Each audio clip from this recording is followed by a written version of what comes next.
The Milwaukee Bucks are going to win an NBA championship. I'm guaranteed. I'm locking it in right now.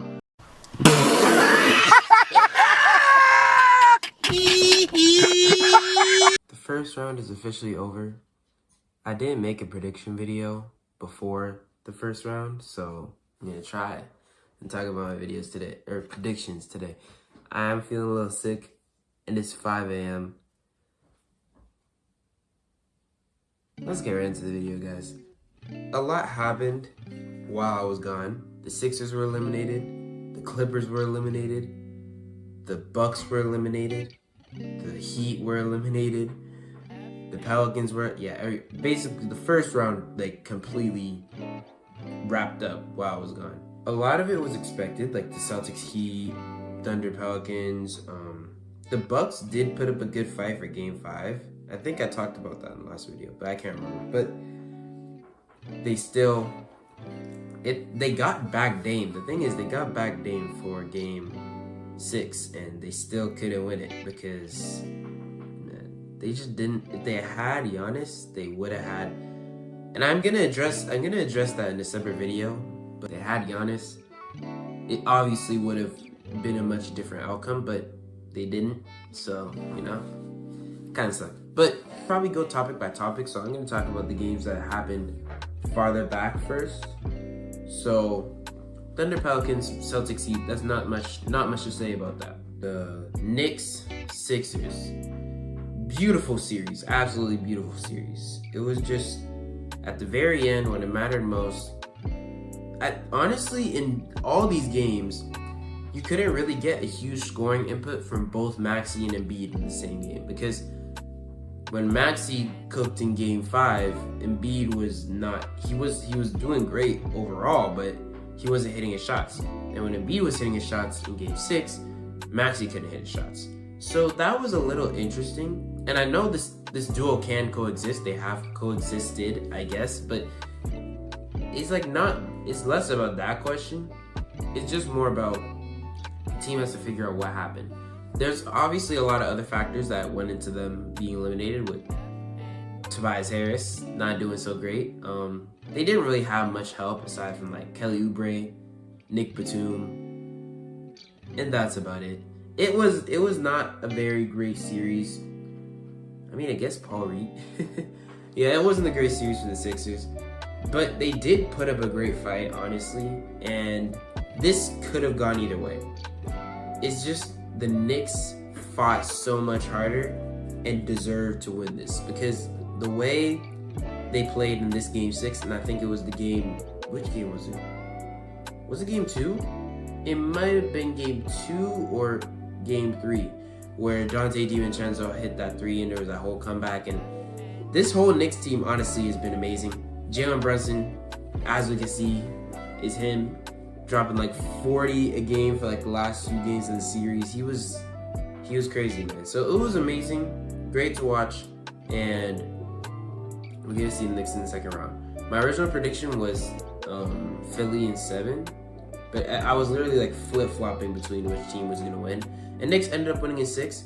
Not very surprising, but yeah. The Knicks, I mean, they're the higher seed. It's expected that they should win. And speaking of that, it's a little funny going into the next series, Bucks versus Pacers, where the higher seed didn't win. But this situation is obviously a lot different because we have a team in the Bucks that lost their MVP caliber star player and their secondary star for like half the series. So it was a rough series for the Bucks, and a rough end of it was just unfortunate because Giannis was healthy for a good amount of the year until that last, against the Celtics, I think it was, that last game where it just landed on his calf rung, and now he's out for the playoffs. And see, both the Bucks and the Sixers put up great fights in Game 5, but it just wasn't enough, man. It just was not enough because for the Bucks do have an excuse where Giannis was injured, so they really couldn't. They couldn't play at their best without the best player, or debated second best, one of the best players in the world on their team. When he's injured, of course you're not going to be at your best, but then the Sixers, it's kind of just like they weren't good like they weren't good enough they weren't hanging with them. Like, it's just, you don't really have as much of an excuse for the Sixers as you do for the Bucks. And I'm not here to hand out excuses. I'm here to talk about basketball. And for the basketball that I saw, the Bucks fought hard, did the best that they could with what they had.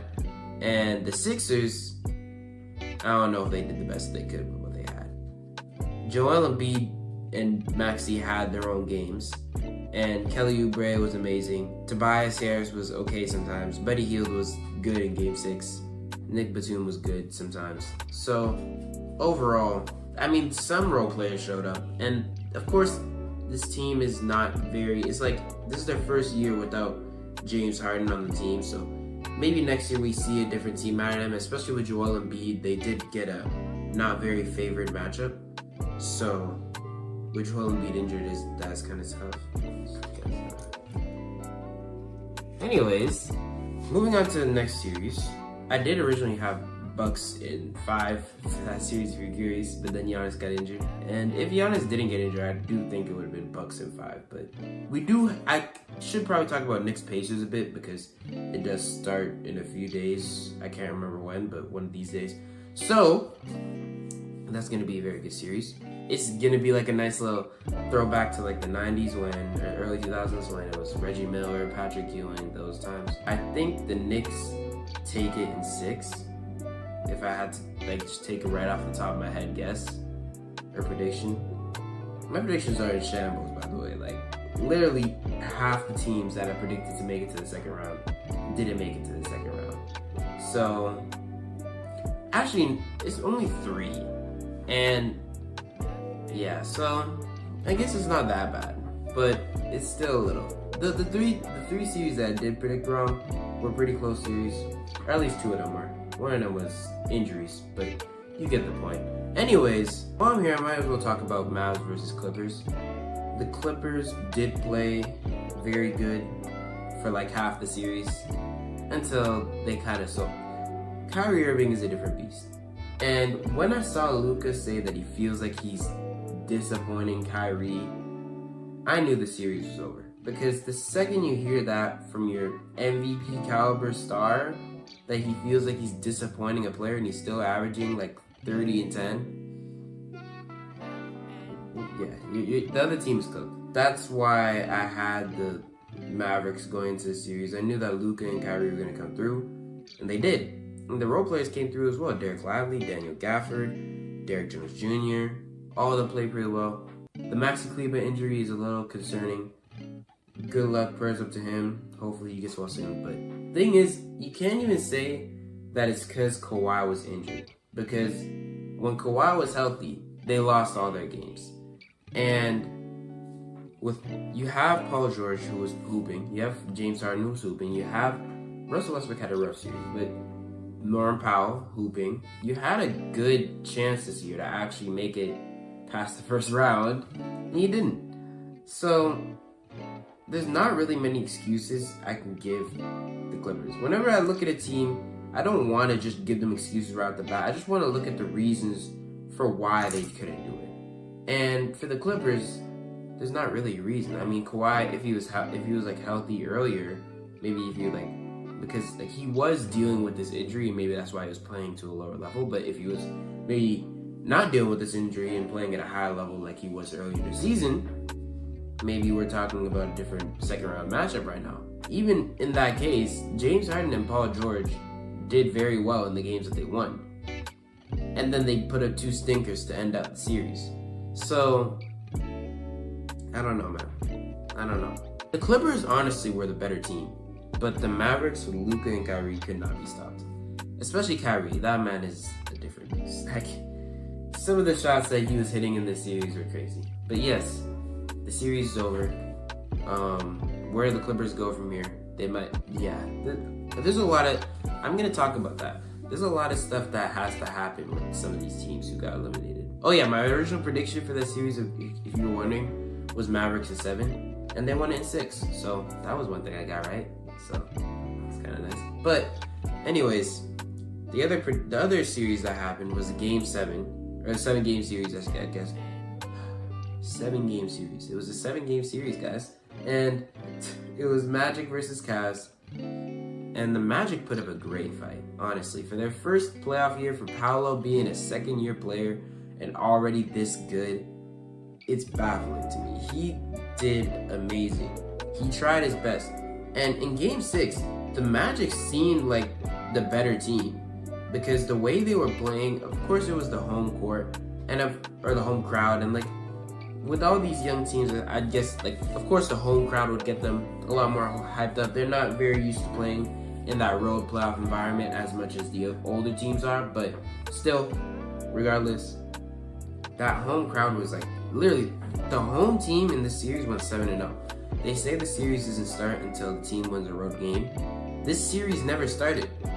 It literally was just every team winning home game after home game after home game. And these are both young teams, so it makes sense that teams are just only winning home games, but still, it was something. But yeah, Paolo did amazing. Franz had a decent series. The Magic, overall as a Magic fan, looking at this series, you cannot be mad because you had this young team with no playoff experience come in, Paolo being the all-star and as a second-year player. He just came out of college just like a year ago, and now he's coming into the league. He's in the first round, facing against this team who's made the playoffs with Donovan Mitchell, who's a playoff performer year after year, and you took them to 7 games. And I mean, to be fair, Jarrett Allen was out for some of that time, but still, it's impressive. It's very, very impressive. I gotta give my props to the Magic. But in that Game 7, it was just, they're too young. They're not built for it yet. And I did have Cavs in 5. I did underestimate the Magic, and maybe I did overestimate the Cavs because they did not play very well on the road, especially Darius Garland, and I was a little worried about that. Evan Mobley did great. It was fun to watch Game 6. There was a little chirping back and forth, like they were going back and forth at each other. George Niang, Max Strus, Joe Ingles, Mo Wagner, all that. That was entertaining to watch, and I could see these two teams being like rivals in the future, but especially with Paolo and Evan Mobley. But for now, Cavs move on, and that's fun. It's gonna be great second round series. If you're wondering, just as a recap, I had Celtics in 5. Celtics came out in 5. I had I had Cavs in 5. Cavs came out in 7. I had Bucks in 5. Pacers came out in 6. I had Sixers in 7. Knicks came out in 6. So that's the East. And then the West, I had Thunder in 6. Thunder came out in 4. I had Mavericks in 7. Mavericks came out in 6. Suns in 7. Timberwolves came out in 4. And I had Nuggets in 5. Nuggets came out in 5. So the Nuggets series and the Celtics series are the ones I predicted like completely 100% right. But the rest, we did. I'd say we did pretty solid. I mean, we got 3 wrong, which isn't great, but not bad.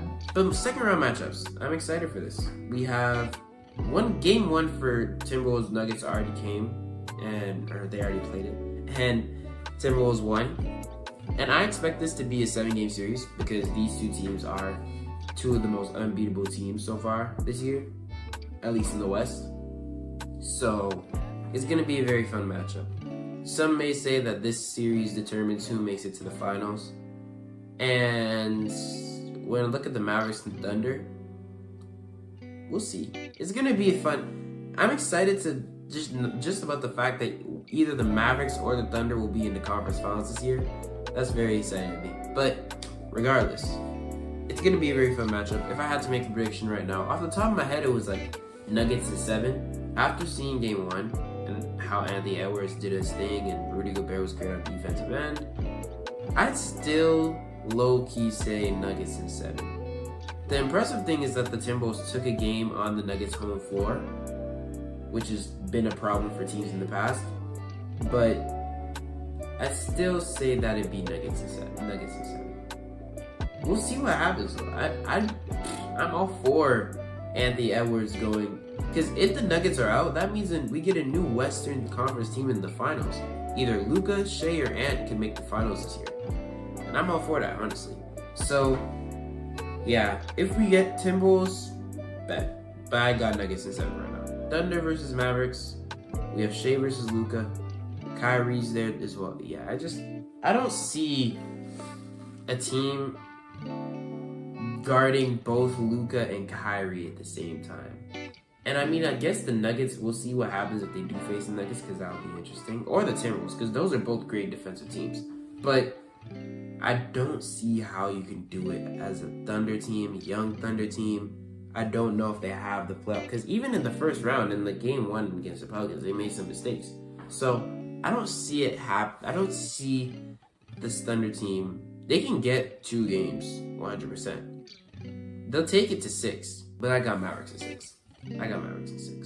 Maybe even 5, but probably I got Mavericks at 6. Just, I'll give Shea the benefit of the doubt. J-Dub, I don't know. We'll see. Lou Dort, Giddy. Chet's gonna be pretty good.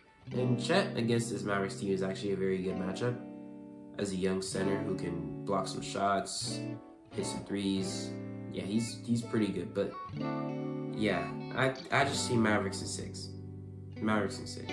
And then we'd have Mavericks and Nuggets in the conference finals, which should be a lovely matchup, but we'll see. Aside from that, in the Eastern Conference, Celtics, Cavs, it might seem like a wash, but I mean, the only reason I want to at least give the Cavs a chance is because Kristaps is injured. And then Jared Allen is also injured, and I don't know when Jared Allen is coming back. We don't know when Kristaps is coming back either. I mean, I could probably look it up right now, but I don't want to. So, the Cavs do have a slightly better chance due to the fact that Kristaps is out, but it's still not looking good. They just have so many offensive and defensive weapons on the Celtics, like Derek White, Drew Holiday, Jaylen Brown, Jason Tatum, Al Horford defensively. And then on the offensive end, Jason Tatum and Jaylen Brown could be enough. Derek White, we just saw him drop 38 in the last series. So, Sam Hauser, like, off the Peyton Pritchard, like, I don't know, man. It might just be Celtics. I mean, the Celtics, the thing with the Celtics is they end up just playing with their food, like I said. And that's why I knew the Heat were going to get a game from them. And with this Cavs team, who's better than the Heat, well, not that much better, but better than the Heat, at least better than the Jimmy Butler-less Heat, I can definitely see the Cavs getting, like, 2 games. Is it just 2? I feel like they push it to 7, just because of the Celtics. That's the type of thing they do. And the fact that they're missing Kristaps as well. If Jared Allen comes back mid-series and Kristaps doesn't, that's Celtics in 7. But can the Cavs actually take this? I don't think so. I don't think they have the offensive weapons to combat that Celtics defense. Because if you put Derek White or Drew Holiday on Donovan Mitchell, you have Darius Garland, but I don't think Darius Garland is as consistent of a fourth quarter scoring option. You don't really have any other really consistent fourth quarter scoring options other than Donovan Mitchell, as we saw in that game 6. And I mean, in game 7, all the players came to play. That's how I think the series will go. Matter of fact, I think it'll either be the Celtics take 2 or the Cavs take 2 and then the Celtics take the last 2. Or it goes like just like that, exactly like the last series, where all the teams win their home games. Or it'll go where the Celtics take the first one, the Cavs take 1, the Celtics take 1, Cavs take 1, and then the Celtics, and then the same thing as the last one, where either the Celtics take 2. I mean, I'm rambling, but you get the point. I think the Celtics are going to take this in 6 or 7. 7 depends on if Jared Allen comes back. And if Jared Allen comes back, I can see it going 7. But if he doesn't, 6. But yeah. And then we have debatably, actually no, it's not the most interesting series. Both of the most interesting series are in the West. This one, I already talked about a little bit. I said Knicks in 6. This is going to be a very fun matchup regardless, because this is another one where it's like the Mavericks Thunder. One of these teams is going to make the conference finals for the first time in like a long time. It's going to be fun to watch. The Knicks defense is very good. Do they have a matchup for Siakam who's able to hang with him quickly, like quickness-wise and size-wise? The first option would be OG Anunoby. Former teammates going against each other, kind of fun. But it's crazy that they both traded for players in the Raptors and then they made it to the second round to face each other. The Pacers defense, although Siakam is there, is it good enough for me to warrant them? But the Knicks offense isn't that great either. This might just be a 7-game series, just because these two teams are very rivalry But we only got one 7-game series in the first round, so I don't think we could get like 3 in the second round. Knicks in 6, Celtics in 6, probably Mavericks in like 5, and then Nuggets or Timberwolves in 7. We'll see about that series. I just know that one's going to be the 7-game series if we get any. If we get 2, hey, I'm not complaining, but I just think that we're only going to get 1. I've been recording for 24 minutes. There's one last thing I have to talk about. The old era and the new era. I talked about this in my last video, and I think it still applies with how the first round developed, because we saw the Lakers with LeBron out, the Suns with KD out, the Clippers with Harden, Westbrook, and Paul George and Kawhi out. Even the Sixers with Joel Embiid, even though that's more like current era than old era, but they're out. The Bucks with Giannis and Dame out. You get the point, you get the idea. The Heat, even with Jimmy Butler out. It's like half these teams in the second round are new young teams that just kind of came out of nowhere, and just like the Knicks, new youngish, I could say youngish team. Pacers, new young team. Thunder, new young team. Mavericks, I mean, they have Kyrie, but they're still a relatively young team. Celtics, they have Tatum, who's been in the playoffs like for the past 8 years or so. I don't know how long, but new young team. Cavs, new young team. Timberwolves, new young-ish team. I mean, Rudy Gobert, but they're still a young team.